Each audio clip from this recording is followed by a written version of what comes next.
I would like to introduce our last speaker, Walter Block. Walter Block is truly one of the most influential libertarian scholars, a leading Austrian school economist, and our local Vancouver-based guru, although I'm not a Vancouver-based guy anymore. He's a senior fellow at the Mises Institute, which has changed lives of a lot of people and shown a lot of people the path of rationality. He's the author of hundreds of articles, maybe 1,000 or more, in professional journals. He has written a couple of dozen books, hundreds of opinion articles, and he widely lectures in campuses and TV shows. He's one of those rare people who knew Ludwig von Mises, Friedrich Hayek, Marie Rothbard, and he's a friend of the great libertarian Ron Paul. And I'm really grateful to Dr. Block for missing the last days of festivities at the Mises University in Alabama to appear in our seminar. So I invite Dr. Block to come here.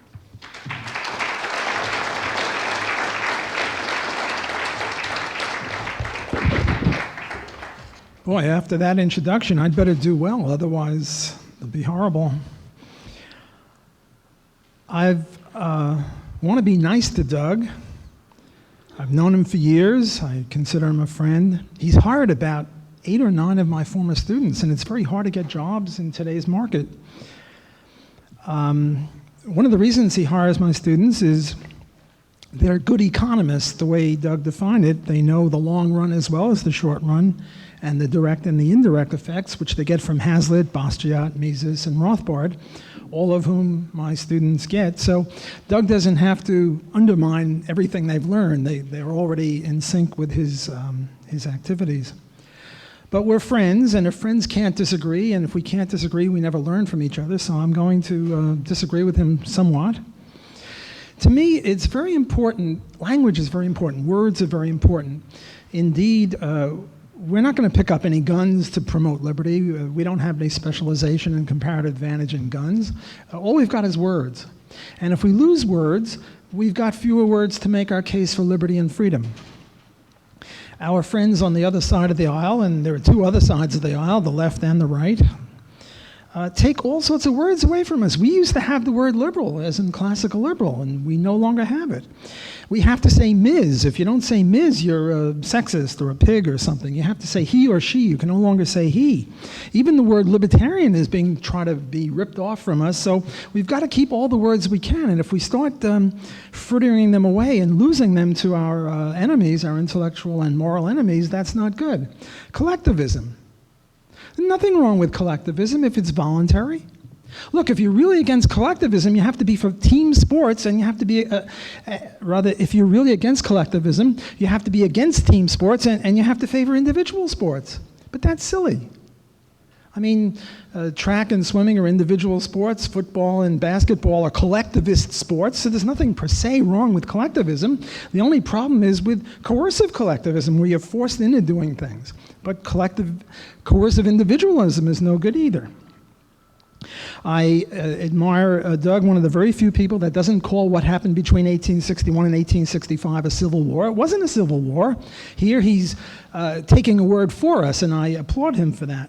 Many people think it was a civil war, but a civil war like occurred in Russia in 1917 or Spain in 1936 was 2 opposing people, each of one who wanted to rule the other. But in the War of Northern Aggression, or the War to Prevent Southern Secession, the North wanted to run the whole country, but the South didn't. They just wanted to secede, so it was a war of secession. Democracy. There's nothing wrong with democracy, per se. Look, the chess club, they're trying to figure out, should we meet on Tuesday nights or Wednesday nights, and they take a vote. Fine, everyone in the chess club is agreed to be part of the club, and the club votes on this, and that's fine. The problem with democracy is not democracy per se, it's democracy when you're forced to vote whether you don't want to be part of it. Look, you want to have socialized medicine? Go, God bless you, have socialized medicine just for the people that want to have it, and that's collectivism, and that's socialism. There's nothing wrong with socialism. Well, there are two definitions of socialism. One is government ownership of the means of production, and that's highly problematic. But what about from each according to his ability to each according to his need, which is also socialism? That's fine, as long as it's done voluntarily. Look, the kibbutz, the monastery, the socialist collective, if all the people agree to be part of this socialist venture where they do this from each according to their ability, each according to their need, that's not a problem. Politics. Look,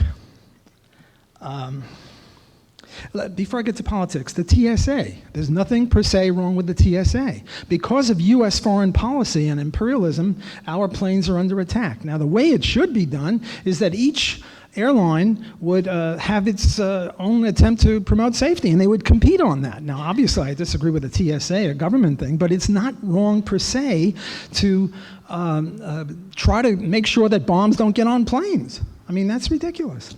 And there's groveling. I grovel. I tell you, when I go to that thing, I don't want to miss a flight, because then I can't be here for this speech if I miss that flight. I was just yesterday in Auburn, Alabama. Look, we're only 0.5% of the population. If we snark at them, they get us. What we got to do is make sure we got 40 or 50% of the population, and then we wouldn't have to snark at them. We could just, they would be eliminated. So the key is to get more libertarians. Now, who is getting libertarians for us? Ayn Rand, even though she was not a libertarian, got a lot of libertarians for us. And here's a picture of a guy, Ron Paul, and all Doug can say is that he's not corrupt. Come on, give me a break. This man, he goes to college campuses and get 15,000 kids screaming for Mises and against fractional reserve banking and against the Fed. I mean, this is a phenomenon. This man is doing more than anyone else to promote liberty.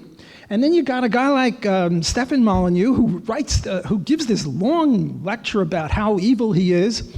And I only could bear to listen to it for the first 10 minutes. I got sick to my stomach and I started writing about it, and he blames for me only listening to 10 minutes of it. But even he says if someone talks about a unicorn, you sort of turn the page. Look, I don't mind when the bad guys attack Ron Paul. I mean, they're bad guys. They have to. When the NBC and the ABC and the New York Times and they denigrate him, what do? They laugh at him, they ignore him, and then we win, according to, what's his name, the Indian guy?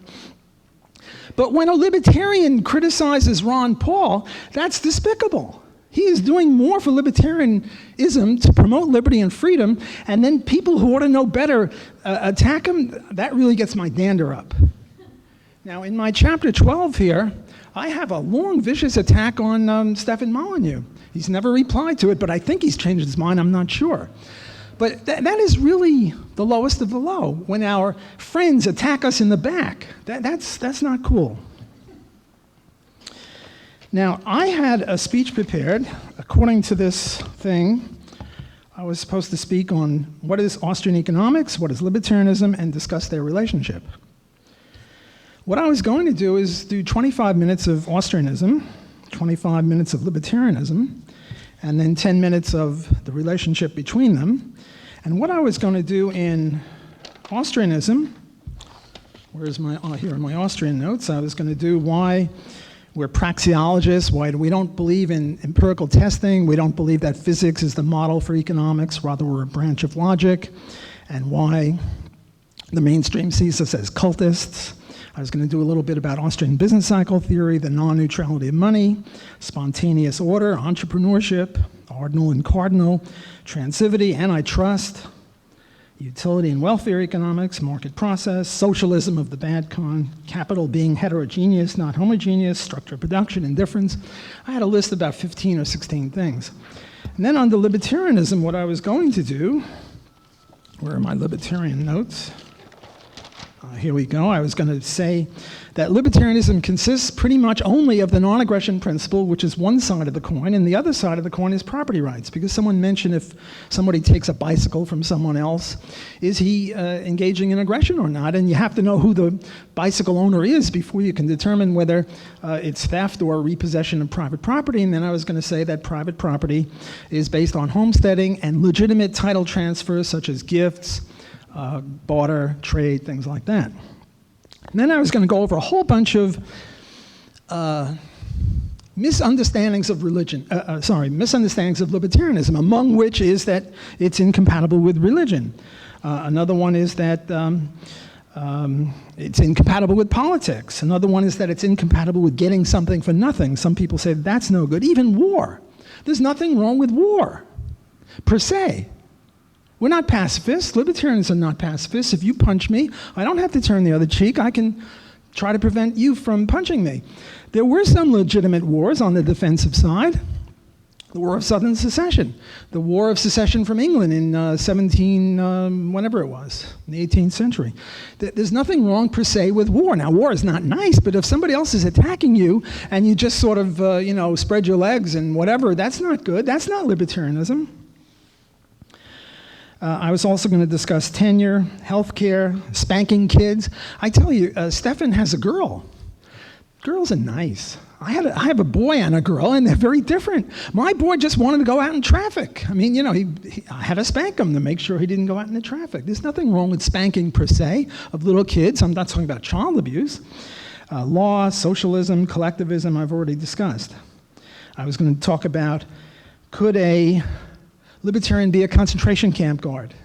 If he saved people for the purposes of saving people, I was going to talk about unions, abortion, namely apply libertarianism to a whole bunch of interesting and challenging topics. But the host, Jayant, came up to me right before I spoke and right before I was ready to come up here and speak, and he said, could I do something different? Could I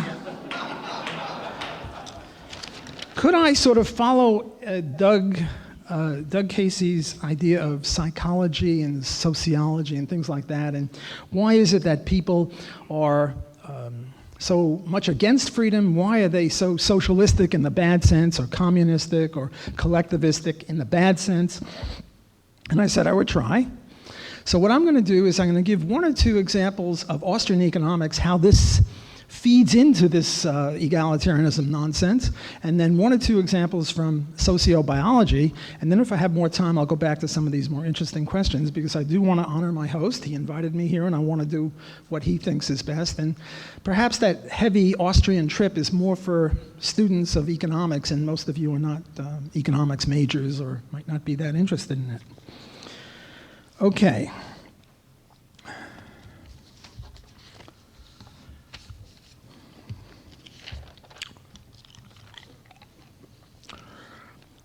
From the Austrian economics point of view, one of the fallacies, Austrian economics is not based on the economics of Austria. It's any more than Chicago economics is based on the economics of the city of Chicago. Austrian economics is called Austrian economics because the people who started it were from Austria. For instance, Menger, Bombewerk, Mises, Hayek. So let me give you one, and another thing that bugs me is when the Chicago school is seen as the free enterprise school and they ignore the Austrian school. The Chicago school are a bunch of compromisers, sort of like the Republican Party. They talk a good free enterprise, but when it comes down to it, they're not. So let me give you a technical Austrian insight that leads into what Jayant asked me about why do we have this egalitarianism or socialism in the bad sense. And what it is, it's called diminishing marginal utility of money. Diminishing marginal utility, a technical term, means that when you get the first apple or bottle of water, you use it, let's take bottles of water, you use it for the most important thing, namely to drink. When you get the second bottle of water, it has less value to you because you're using it just to wash yourself and be more important to drink than to wash yourself. And the third one, you water your garden, and the fourth one, you give water to something else. So there's diminishing marginal utility in the sense that if someone came up to you with a gun and said, give me a bottle of water, give me the bottle of water that you were going to use for drinking, well, you give them that bottle, but you don't stop drinking. You just take one of the bottles of water that had a lower marginal value to you, and now you shift it to drinking. So that's diminishing marginal utility of water. We have diminishing marginal utility of everything in the sense that the more you have of something, the less you value the next item in that occurrence. It's the same thing with the diminishing marginal utility of money. Namely, the first $1,000 you got saves you from starvation. The second 1,000 maybe saves you from something else, and the third 1,000, and when you get to the 100,000 or to the last dollar of a millionaire, you start lighting up your cigars with $100 bills. So the idea is that there's diminishing marginal utility of money. These people also have another problem. They call it, with utility, there is such a thing as cardinal and ordinal utility. Cardinal utility is counting. Like, I like this wristwatch more than this tie, and I like this tie more than something else, a paper clip. That's okay. Austrians believe in ordinal utility. But then there's this thing called, what's the other one? Cardinal utility, where you count utils, where you say, well, this watch is worth 20 utils, and this tie is worth 10 utils, and therefore I value this watch twice as much. That's silly. And yet, the mainstream economists love doing this. Every time they put marginal utility on an axis, they have to give it a number, namely a counting number. It's not ordinal. Now, I realize I'm giving you some heavy technical economics, but I'm going to bring it back to what Jayad asked. So, not only do they have cardinal utility, but they have a thing that's even worse called interpersonal comparisons of utility. Namely, I value this watch at 20 utils, you value this watch at 10 utils, therefore I value this watch twice as much as you. It's just silly. And so it is with money. So what you see, the idea is a millionaire, his last or marginal $1,000, he's just lighting up cigars with it, whereas the poor guy, it's the difference between life and death to him. And therefore, what we ought to do is take money from the rich and give it to the poor. Because the last guy will only lose a few utils, whereas the recipient will gain tons of utils, and therefore economic efficiency will be promoted. That's their argument for egalitarianism. And the Austrian criticism of this is there ain't no cardinal utilities, and if there were, you can't compare them interpersonally. So that's just one example of how Austrianism impacts with this idea. Let me give you a thing called sociobiology, because in my view, sociobiology explains why we have only, 150 people here? In any just society, in any reasonable society, there'd be 20,000 people listening to this line of speakers. Instead, they listen to the former vice president and all these sociopaths that Doug was talking about. Why is it that we have so few people? Why is it that when Ron Paul ran for the Libertarian Party, he got the usual 0.5% of the vote? Why is it that the Libertarian Party in Canada is virtually unknown? Why is it that most people that we know, our cousins, our wives, our children, they're all a bunch of commies? You know, why is this? See, the point is that if we don't want to cavil into the TSA, we need lots of people. So it's very imperative to find out why we're so few. Why are we so few? One of them is envy. Helmut Schuck's Envy book. The intellectuals are particularly drawn toward de regime, toward socialism or collectivism in the bad sense. Why? Well, according to Milton Friedman and Robert Nozick, and I think they did a good job here, when the intellectuals were in high school, they were getting A's in all the subjects, and then there was this guy getting a C, and he was the dummy. And afterward, they're now a professor of poetry or something, making $35,000 a year. And this guy who used to get the C, he runs a McDonald's thing. He owns a McDonald's franchise, and he's making a lot of money. Now, obviously, this is not fair because they're smart and he's stupid. And yet it's due to capitalism, so capitalism must be bad. That's one explanation. I think that's a good one.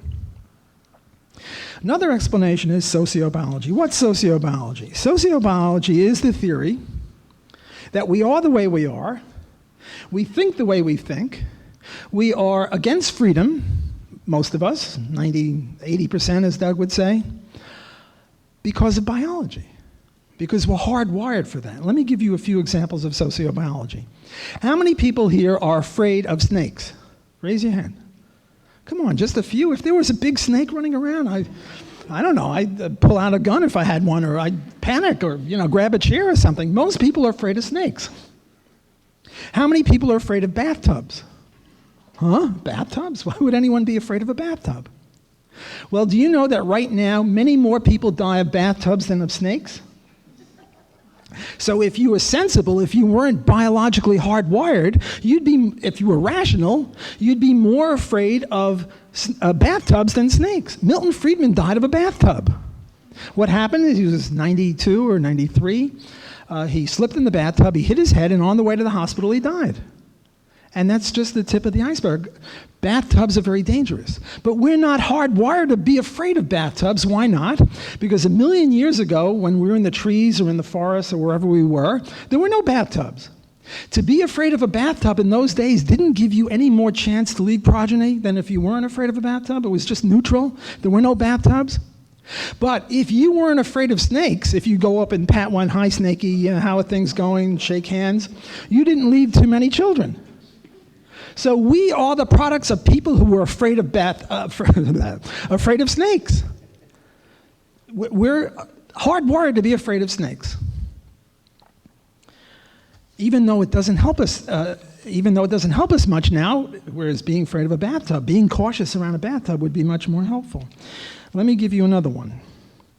A lot of actresses, they become 40, 50 years old, they're still beautiful, but they don't get the roles, the sex roles anymore. Now they have to be the mother or the grandmother or something, and they bitterly complain about it because we're sexist and pigs and all. Whereas 22-year-old girls get those actress roles.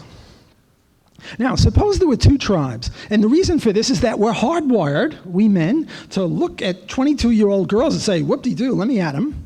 Whereas a 50-year-old woman, no matter how beautiful, we're not as hardwired to grab them. Why is this sociobiological? Because imagine there were two tribes, us and the other guys, and we both had the same brain capacity, we both had the same opposable thumbs, we both had the same power. Only those guys, when they saw a 22-year-old girl, they said, unripe. And when they saw a 50-year-old woman, they said, whoop-de-doo, let me at her. Whereas we, pigs that we are, look at the 22-year-old girl much differently than the 50-year-old woman. Who would win out in the biological, war? The war to have more progeny. Well, obviously, we'd win out because 50-year-old women, no matter how beautiful, can't have children, whereas 25-year-old women will. So we are hardwired. Why? Because it meant survival 1 million years ago when we were in the trees or whatever.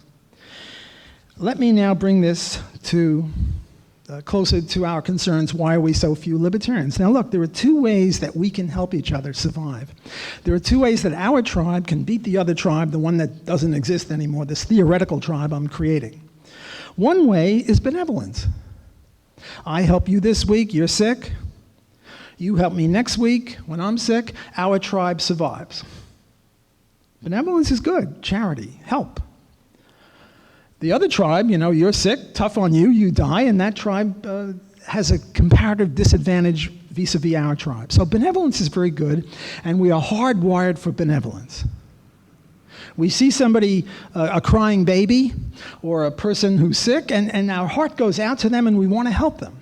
And this applies not to just us few libertarians, but to pretty much everyone except the sociopaths, fine. But 98% of the people have benevolence. We're hardwired for it because our tribe benefited from it. If we didn't have it, we wouldn't still be here.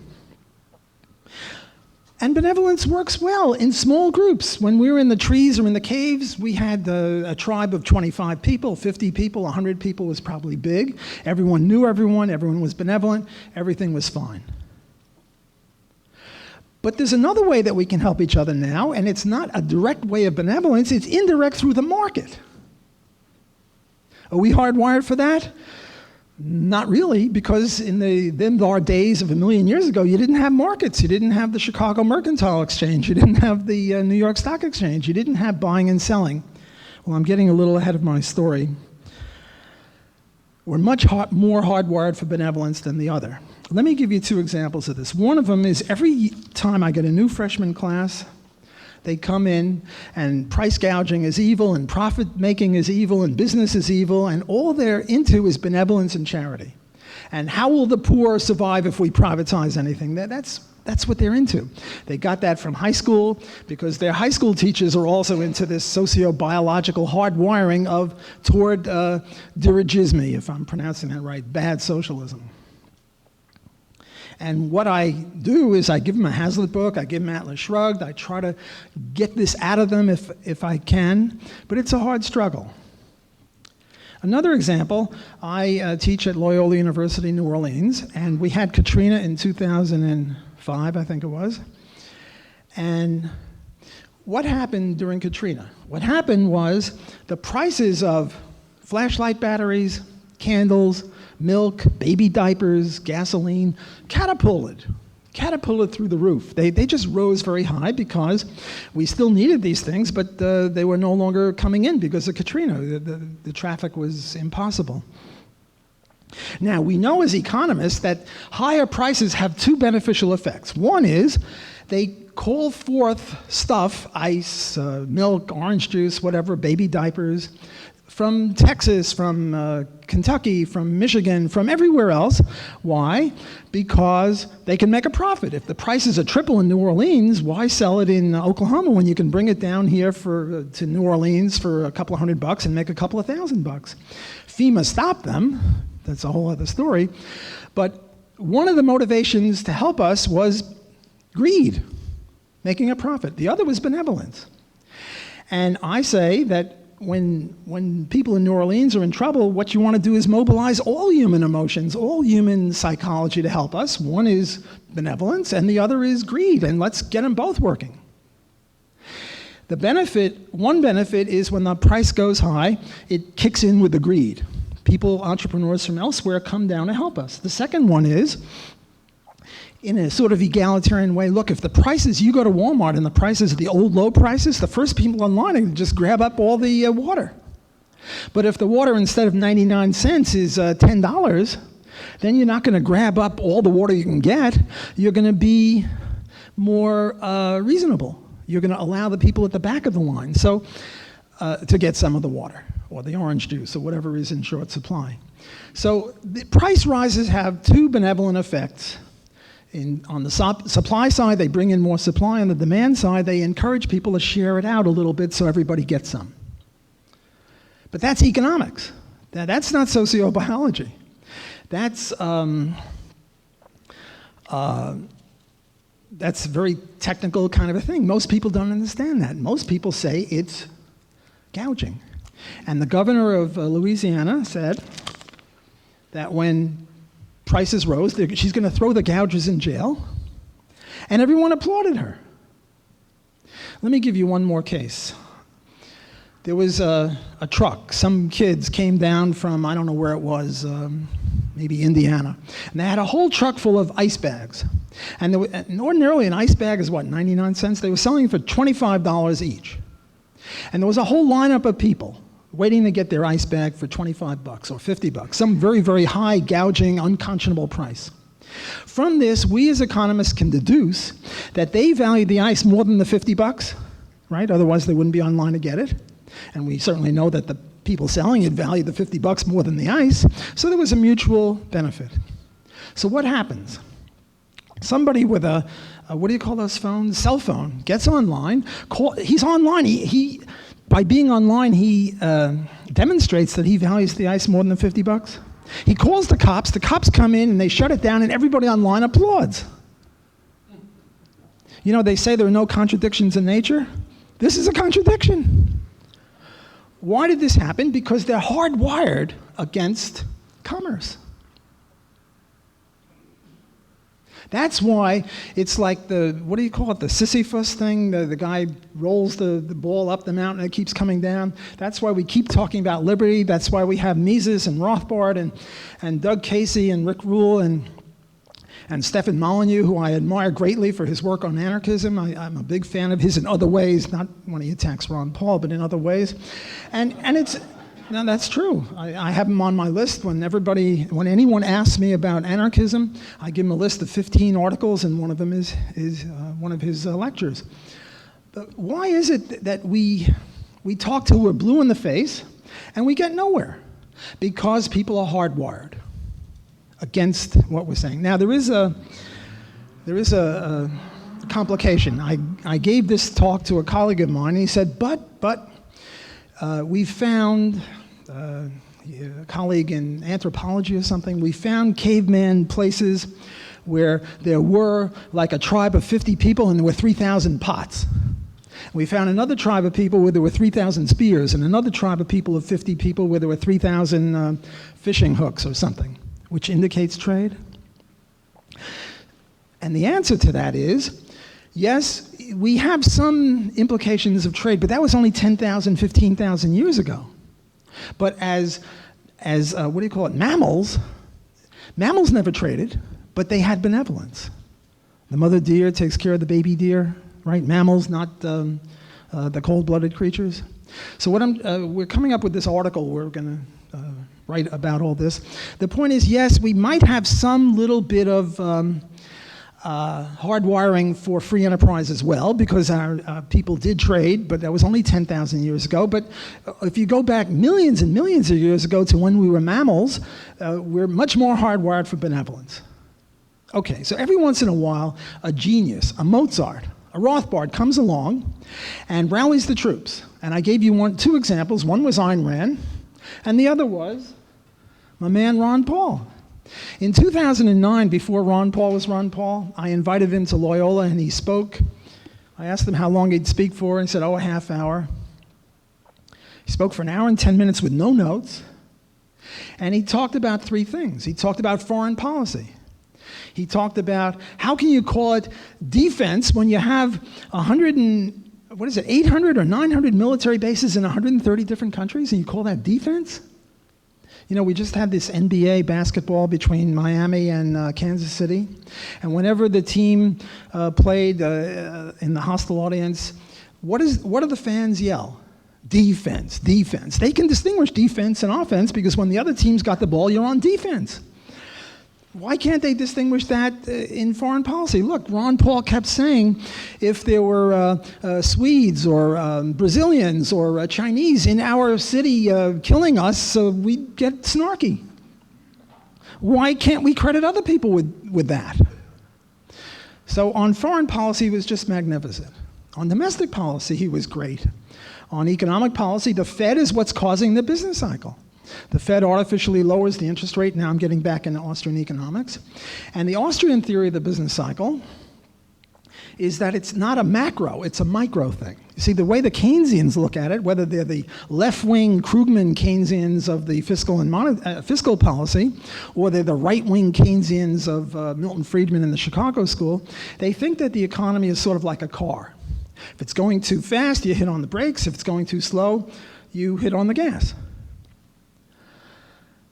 One question, what happens when it's going too fast and too slow? Namely, too fast we have inflation and too slow we have unemployment, called stagflation. They have no answer. Arthur Burns, a previous head of the Fed, was asked, well, what if one day that happens? And he said, we'd all have to resign. I wish they would resign. Well, Ron Paul has done magnificent yeoman work on the Fed, on fractional reserve banking, on all of these problems that were mentioned before by Rick Rule with the deficits and the debt and all. He's just magnificent on that. And on the third thing, personal liberties, he's accused of being anti-black, but black people are disproportionately undermined by the drug law. The drug law has got, what are blacks, 14% of the U.S., and they're 50% of the criminal population in jail, the prisoners. And he says, let's legalize drugs, because drugs are, between voluntary consenting adults, are a legitimate kind of an activity. And so those are the 3 things: foreign policy, domestic policy, and personal liberties, economic domestic policy.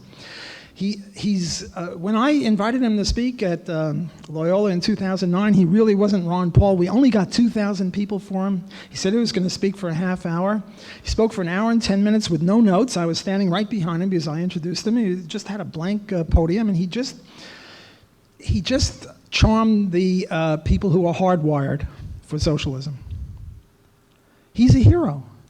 He is our best last chance. And then people denigrate politics. Look, is there anything per se violative of the non-aggression axiom by going into a voting booth and going like that? It's not fraud. It's not, force, violence. It's not the initiation of violence. Someone mentioned Lysander Spooner. Lysander Spooner wrote this thing, the Constitution of No Authority, and he defends voting as a defensive measure. Look, suppose you're a slave in the 1850s in Missouri, and we have two overseers, Overseer Goody, who will only beat you once a week, and Overseer Batty, who will beat you every day much harder. And the owner of the slave plantation says, well, you can vote for Overseer Goody or Overseer Batty, and the slaves all vote for Overseer Goody. Did they violate the non-aggression principle? Come on. Yes, Overseer Goody is not a good guy. He beats you for no justified reason. But voting is not per se a violation of rights, and libertarians who say that ought to be ashamed of themselves because they don't understand what libertarianism is. Libertarianism is the non-aggression principle. You're not allowed to invade people, no uninvited border crossing. Yes, you can have law. You were discussing law. Of course we can have law. Law against murder, law against theft, law against rape, law against all these violations of libertarianism. But that's the only law that's justified. Okay, I think I've done what I said I would do, and now what I'm going to do is go over, I think I have some more time, another 10 minutes or so. I'm going to go over a few things about libertarianism. First of all, Galambos. Galambos was, I should be polite, he didn't understand libertarianism. He thought that there was such a thing as intellectual property, and he was really rabid about this. Look, intellectual property, suppose the problems with intellectual property are it's a contradiction. Suppose I say, I favor intellectual property. I use 4 words. Now, according to the intellectual property theory, you have to pay me, or I have to pay someone else because I just used the word I favor intellectual property. If I use the word I have to pay Mr. I because he invented it. If I use favor, Mr. Favor invented it, Mr. Intellectual invented the word intellectual, and Mr. Property invented property. So, according to my own theory, I should shut up because I have no right to use these words. If I have no right to use these words, I have no right to use any words. So I have to shut up. I've committed a performative contradiction. Very similar to the people who say that there's overpopulation. I was once in a debate with a guy who was saying we had too many people, and I said, my opponent is going to come up to the podium in a minute. He has it within his power to reduce the size of the population by 1. He hasn't done it. Look at him, he's sitting there. If he doesn't believe in his own crappy theory, why should we believe in it? Namely, the thesis that we have overpopulation is also a performative contradiction. So, you might say, well, patents only go for a certain number of years, but the point is that if it's intellectual property, it should be intellectual property. Look, I own this pen. This is my property. I own it forever. None of this 75 years after my death or anything like that. I can give it to my kid. He can give it to his kid. Property means forever. So intellectual property means forever, and Mr. I, Mr. Favor, and Mr. Intellectual, and Mr. Property all invented those words, and we have no right to use it if we really believe in this nonsensical theory. The idea of property rights has to be for stuff that's scarce. If I have this pen, you can't have it. Girl A puts her hair up in a ponytail, and girl B says, hey, that's great, I'll keep the hair out of my neck, whatever, I'll put my hair up in the ponytail. And girl A goes over to her and smacks her and says, well, that's my idea. But the girl B didn't undo the girl A's ponytail. She's just copying it. So the intellectual property is incompatible with libertarianism. Now the question comes, well,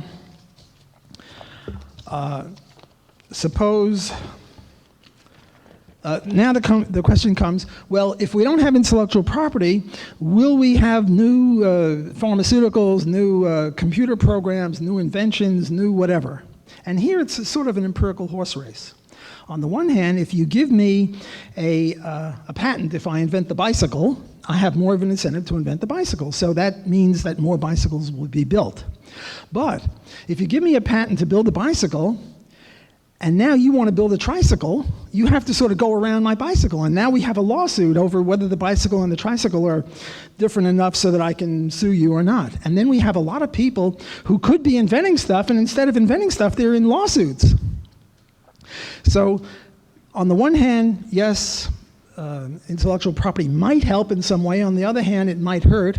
My own empirical estimate of this horse race is that on net balance it hurts, because the more inventions you have, the more you have to squiggle through other people, and now people come out with patents not because they're inventing anything, but just to cash in by suing other people who invent stuff. Let me talk about one or two other areas. Healthcare. We were discussing healthcare before. I think it was Doug Rule who was making a very good point about the SEC and all these regulatory bureaus. Well, this goes for medicine as well. One of the real reasons that we don't have healthcare on a rational basis is because of occupational licensure. In order to become a doctor, you have to pass all sorts of tests. And you have to pass a test by the monopoly AMA in the US and I guess the CMA in Canada.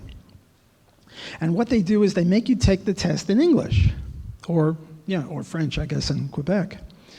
And the argument is, well, if you don't know English, you can't be a good doctor. I mean, you go to a doctor and you say, my elbow hurts, and they start working on your knee. We can't have that. So you get a lot of doctors. My son's friend, his father, was a doctor from South Korea. He was qualified in South Korea, but his English wasn't good enough to become a doctor here. And there are two theories, Milton Friedman tells us, and this is one of the few good things that Milton Friedman did. One theory is that the reason for this is we have to have just the top doctors. We have to have Cadillac doctors. We can't allow inferior doctors.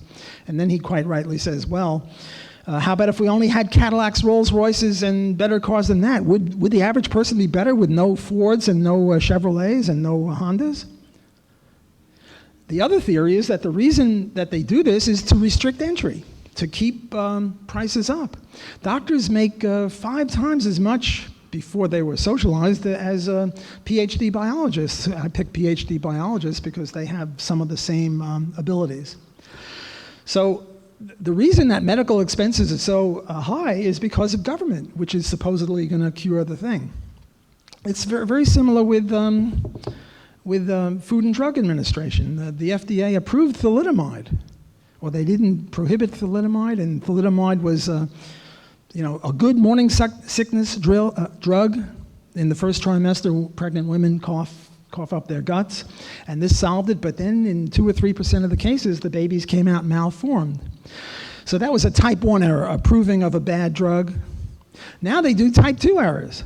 Anyone wants to come up with a new drug, it takes 10 years and umpteen dollars, zillions of dollars to get it approved. And then people die because they can't get the drug, or they have to go to Mexico, or they have to go to India or some other place like that. Much better would be, so we're not against certification, we're against licensure. Much better would be groups like Testing Labs, Consumer Report, Good Housekeeping, Kosher, Moody's, Standard & Poor for drugs. So a new drug or a new doctor gets approved not by a licensing agency if it's licensed. If you're not licensed, you can't practice, but by a certification agency, sort of like the CPA, Certified Public Accountant. If we did that, we would have much more control of our drugs and food and on a competitive basis. Let me talk about, I don't know, I have a whole bunch of areas that I could talk about. Tenure. Someone criticized tenure. What about academic tenure? Is academic tenure incompatible with libertarianism? No. Academic tenure is just a long-term contract. There was this guy, Jeremy Lin, L-I-N, basketball player from Harvard, which means he can't play, plus he's Oriental, so he can't play. And he was in one NBA team after another, he was at the back of the bench and finally had a few games for the New York Knicks. You heard of this, Linsanity? It's very hard to tell if a young kid is going to be a star or not. And if you think he is, what you do is you offer him a long-term contract. Well, it's the same in academics. If you think someone's going to be a star, you offer him tenure. All tenure is a lifetime, or not lifetime, but up until you retire, a long-term contract. So are long-term contracts incompatible with libertarianism? No. If it's mutually agreed upon, there's no problem. Let me give you my, can libertarians be concentration camp guards?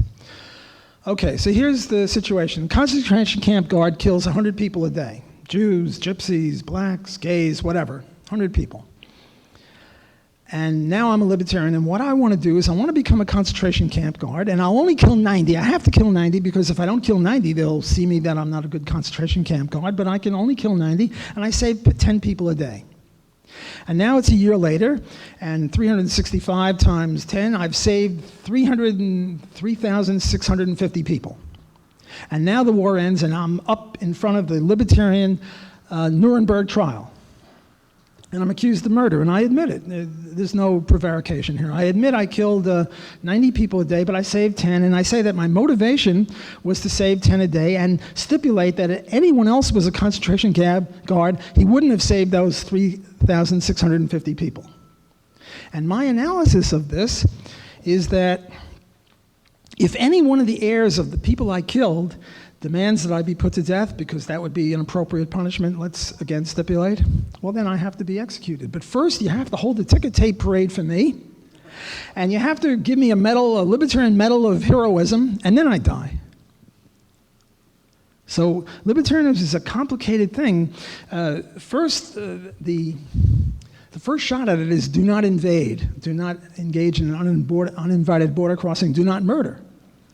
But I think beneath that, if you look beneath the surface of what libertarianism is, it's a theory of punishment. And it says if you do that, here is the punishment.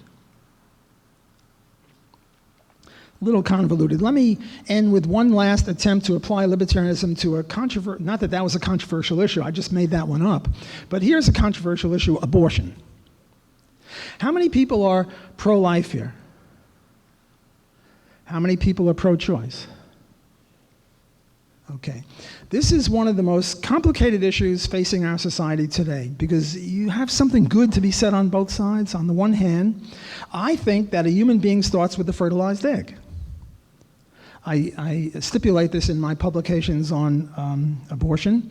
One, because I think it's true, because a sperm alone won't do much and an egg alone won't do much, but if you put them together in the right environment, a human being comes up, and a human being is a continuous thing. You know, with a fertilized egg, it doesn't really look human, but it is.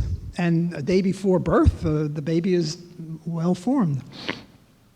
And also, I am going to come out for killing babies under certain circumstances, so I want to make the case as hard for myself as possible. I don't want to have a straw man argument. What I say is that the proper libertarian view on abortion is neither pro-life nor pro-choice, but a third thing called evictionism. Now, what abortion is really a complicated or a two-stage thing. One, it's evicting, and two, it's killing. You know what partial birth abortion is? They take a baby who's 8.5 months old, and they go in there and they suck out its brain and they pull it out dead. So that would be killing. What I say is they have no right to kill. They only have a right to evict. And if we adopted this policy right now of evictionism but no killing, right now all babies in the third trimester would be saved because they are viable outside of the womb. And as medical science progresses, in 10 years or 15 years, maybe babies in the 5th month, and then 20 years later, maybe babies in the 4th month, and eventually all babies in 500 years, will be able to be viable outside of the womb, and they'll all be saved. But what about the criticisms of this? Because right now, my claim is that in the first trimester, you can evict, and that will mean killing of a human being.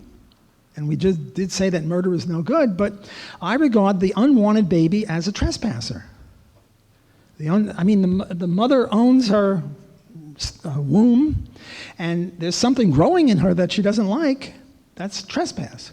Now, you might say that in ordinary sexual intercourse, she invited the baby in, but that's not so. First of all, there are people who are, I don't know if they're imbeciles or morons or whatever, but they don't realize that sexual intercourse can create a baby, so there was no invitation there.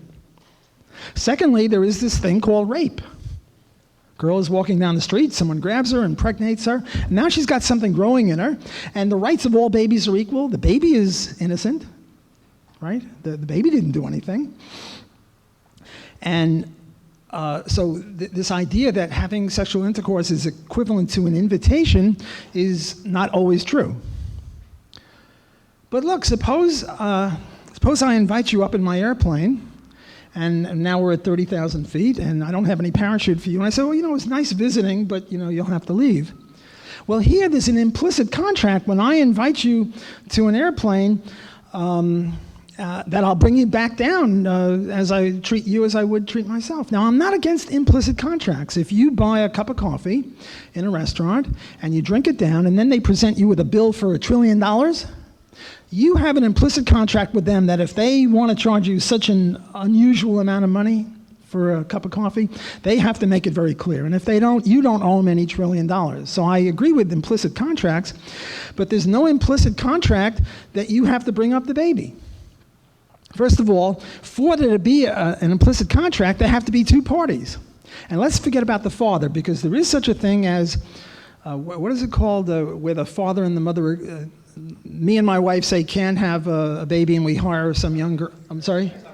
Surrogate mother, thanks.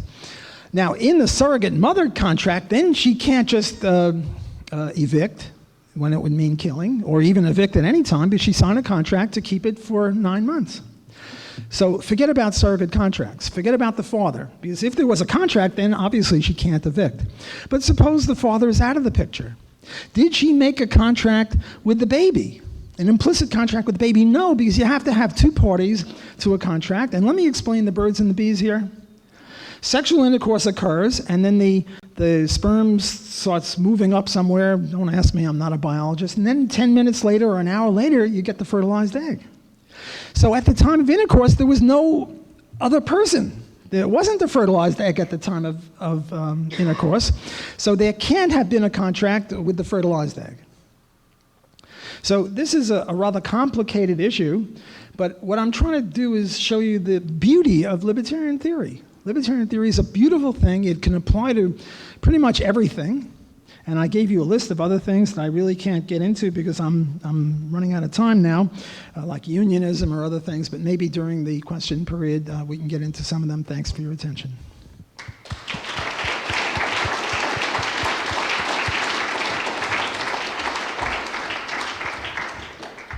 Dr. Block, I have the first question. Uh-oh. Now, I know that you don't want to streamline the working of the government because you think that legitimizes the government.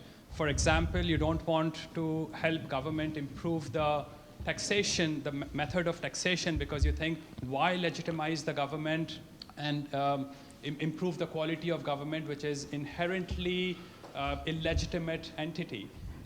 Similarly, you say a school voucher system would be a great thing for public schools. It would be an improvement for the public school, should I say. But it would, you still don't want to support it because it would legitimize the state-run public school. So using the same logic, why do you not go against Ron Paul? Because Ron Paul, given the fact that I agree he's probably one of the finest human beings alive, by he going into the estate, he would actually help legitimize the concept of estate. A very good question. You're a nasty guy. I mean, I'm your guest here. You're supposed to ask me softball questions like, how wonderful are you? And I can say, oh, I'm very wonderful. This is a tough question. Look. If we legalize drugs, which I assume everyone wants to do, the goddamn government is going to tax it and have more money. So do we say we don't want to legalize drugs? No, we say legalizing drugs is part and parcel of economic freedom. If we get rid of rent control, the value of real estate will rise and the state will have more money. So should we say we don't want to get rid of rent control? No. If Ron Paul gets in, he will double, triple, quadruple. Oh, and here's another thing I disagree with Doug. He said that Mitt Romney is the candidate. Mitt Romney isn't the candidate yet. We have a saying in Louisiana that if you get caught in bed with a dead girl or a live boy, and I forget which way it is, you're out. Well, who knows what might happen with Mitt. It doesn't happen until Tampa, and that's about a month away. And Ron might become vice president because on the first ballot, the people are obligated to vote for Mitt Romney, fine. But for the vice president, technically speaking, Romney doesn't pick, it's rather the delegates. And there are a lot of libertarian delegates in there that might go for Ron Paul. So we might have a Romney-Paul ticket. okay, so this will legitimize the government in the sense that the government will have more money if we legalize drugs or get rid of rent control or get rid of tariffs. I mean, if we get rid of tariffs, we'll be richer and the government will have more money. So should we not have free enterprise? No. Yes, Ron Paul is going to legitimize the state to some extent, but if you listen to what he says, he doesn't say anything in favor of the state. One wonders if he's not an anarcho-capitalist who can't come out of the closet. Maybe when he's vice president, he'll say, we've got to get rid of the whole bloody thing. I don't know. But the point is, if we want to go to the TSA and snark them, we need more than 0.1% of the people. We need thousands of people. Who's getting us thousands of people? Ron Paul is getting us thousands of people. As I say, he goes to college campuses and he fills up football fields. This is unprecedented. This man is a libertarian hero. And to say that we shouldn't support him because maybe some people will support the state more, that's not true. Those kids who come out for him and listen to him and talk about end the Fed and end the wars, they're not supporting the state. They're getting libertarianism. And then groups like Jean's seminar or Mises Institute, where I was, or Loyola University, by the way, if any of you got children or grandchildren that you don't want to get them perverted with Chicagoism or Keynesianism, send them to Loyola. I've got 5 people in my economics department, all of whom are Austro-libertarians. So come on down, the water's fine. Well, the water is receded. So to answer your very nasty, vicious question, this is a risk we have to take, just like the risk we have to take when we legalize anything and the state gets richer. But so theoretically, there's some possibility that this could occur, but get real. I mean, Ron Paul is our man. Ron Paul is in favor of ending imperialism, in favor of promoting the free enterprise system, in favor of personal liberties. What more do you want from the guy? Read Spooner and listen to what I said about the, if you vote for, what was it, Overseer A, are you supporting slavery? Well, yeah, sort of, maybe. But have you violated rights? No. Hey, Walter. I just wanted to tell you I really enjoyed most of your speech. I still think we should have a live debate, but I just wanted to mention, I don't believe that Ron Paul is evil. I think that he's a pretty great human being. He's, mastered more fields than I'll probably ever be experts in a single field, so I think he's a great speaker and a great writer and a great communicator. I don't believe that voting is evil. I don't believe that Ron Paul is evil. I think he's a very powerful communicator. I just want to sort of clarify that because that was sort of the statement made. Yeah, he gets some fantastic people out. I wouldn't necessarily completely dismiss others. I mean, I just checked my numbers yesterday. I had 150,000 show downloads in one day. That's not bad. So there are other ways of getting the message out. My criticism is of political action, not of a particular individual. And I think we should be open to looking for more. We don't want a monopoly on roads or paths to freedom. I think we should have a discussion about different ways that we can lay the foundations for future freedom. But I just wanted to clarify that. I don't believe voting is evil, and I certainly don't believe that Ron Paul is evil. Well, I listened to the first 10 minutes of your lecture, and that's not what I got. What I got was the case against Ron Paul. But look, I don't say that only politics is the way to promote liberty. Well, I once ran for office. I ran for New York State Assemblyman in 1969, before the LP even started in '72. But I've not devoted my life to running for politics. I'm a professor and a publisher of intellectual arguments in libertarianism and economics. I work with the Mises Institute. I work with other think tanks, IHS, FEE. I've spoken at those places. I'm a big fan of what Doug Casey does and Rick Rule. I favor the Free State Project, where you get everyone to move to New Hampshire, I think it is. I favor seasteading as a possibility. I favor Lilija's poetry, Ayn Rand's book. There's a movie. I mean, as Mao said, let 1,000 flowers bloom.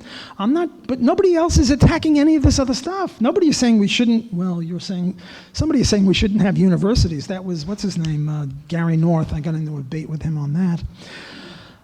The only thing that libertarians are saying we shouldn't do is politics. Nothing wrong with politics. No, I'm not a big fan of Rand Paul. He's a real sellout as far as I can see. But there was this woman, Karen Kwiatkowski. I'm not pronouncing her name right. She ran in Maryland. She's a solid libertarian. if we had a good libertarian running for office, look, politics is a vehicle. Every 4 years, people pay attention to this in the US here when the vote is on. Otherwise, they're interested in what? Hockey or pizza or something.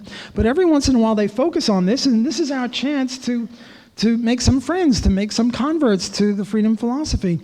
And why shouldn't we try this, among other things? I don't say we should all quit all of our other efforts and just start that. That's lunacy.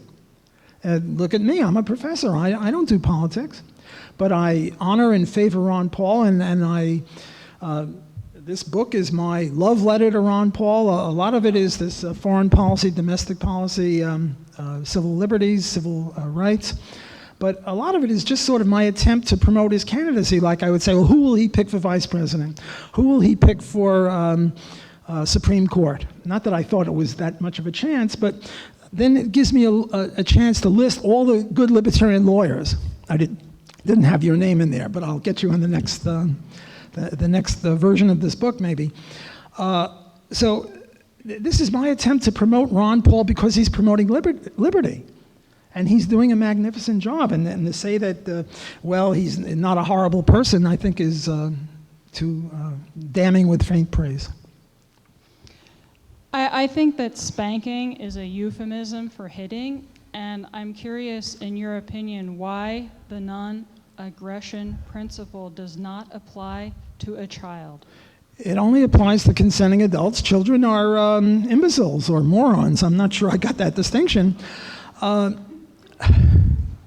I told this story to my daughter, and she said this is too much information, but when my son was 3 years old, his great thing at a urinal is to rub his penis on it.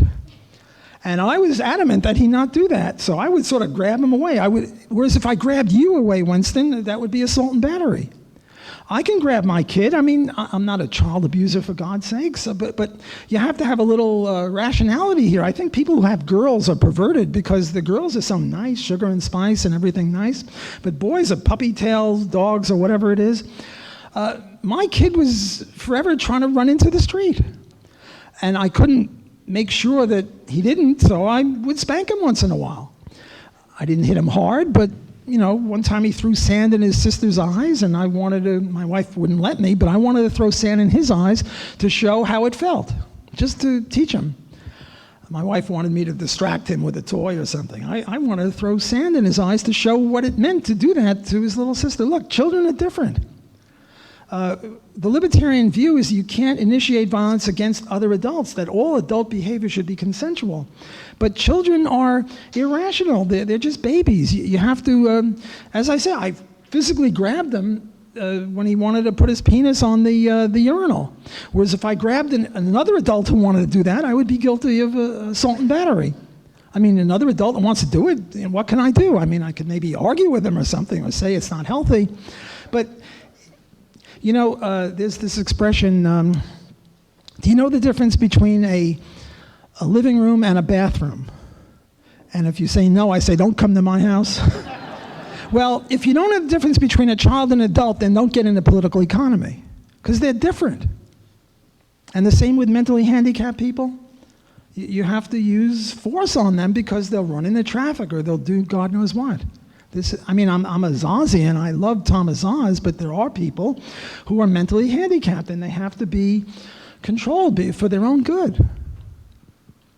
Look, if there was somebody on the bridge ready to commit suicide, what I would do, and this gets back to my concentration camp guard thing, I would grab him, an adult, and I would imprison him for a day or so to try to convince him not to commit suicide, and I would pay the penalty for it if he said, well, you know, whatever, I want to do it.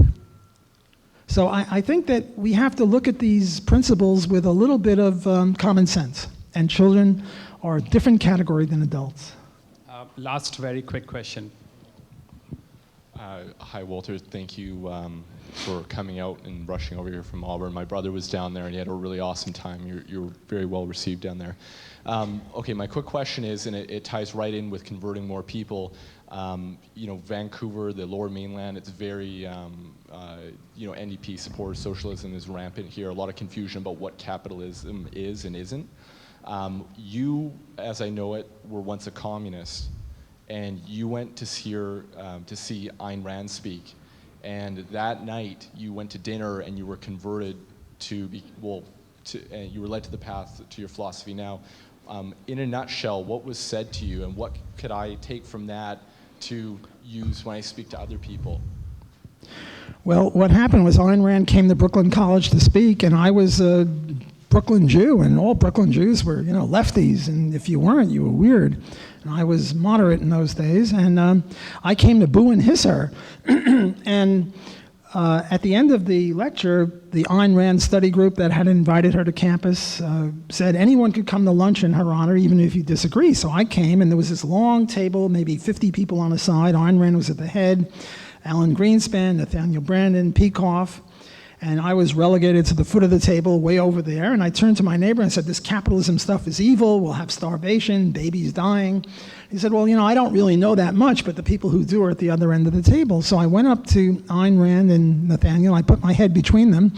I was 21 years old, a senior in college, and I said, there's a socialist here who wants to debate someone on socialism and capitalism. And Branden was very generous. He said, okay, I'll come to the other end of the table and talk to you on two conditions. One, you don't allow the conversation to lapse with this one time, but we keep going until we reach some solution or agreement. And two, you read two books that I'll now suggest to you. One was Atlas Shrugged, and the other was Henry Hazlitt's Economics in One Lesson.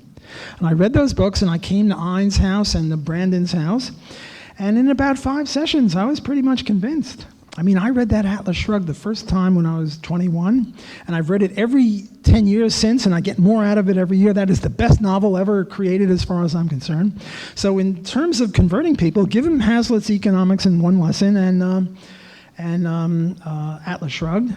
My own book, Defending the Undefendable, was sort of an homage to Hazlitt. Hazlitt had one theory and 30 illustrations and 30 chapters. My book, Defending the Undefendable, which is available on the web for free, had one theory, libertarianism, and gave 30 examples. So I'm a big fan of Atlas Shrugged, not some of her other stuff, because I think, this anti-religion came from her. And she would add adventitious things like, I love Mozart and I don't like Brahms that much. And she said Mozart was evil and Brahms was more rational. And I figured, wow, epistemology, metaphysics, I'm not really interested in that if that's what it is. I'm just interested in liberty and free enterprise. So I would advocate, if you're trying to convert anyone, get them to read Hazlitt's Economics in One Lesson and Ayn Rand's Atlas Shrugged. Thank you, Dr. Block.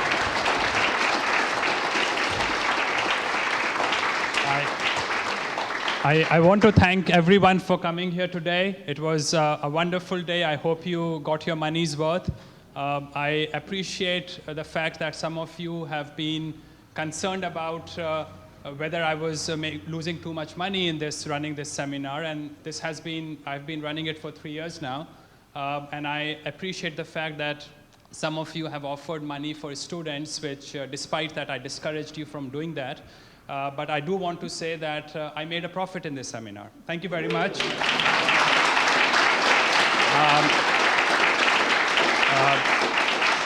So this brings us to the end. And if you're interested, we are going to the restaurant for drinks and dinner. The address is on the table there. Thank you very much.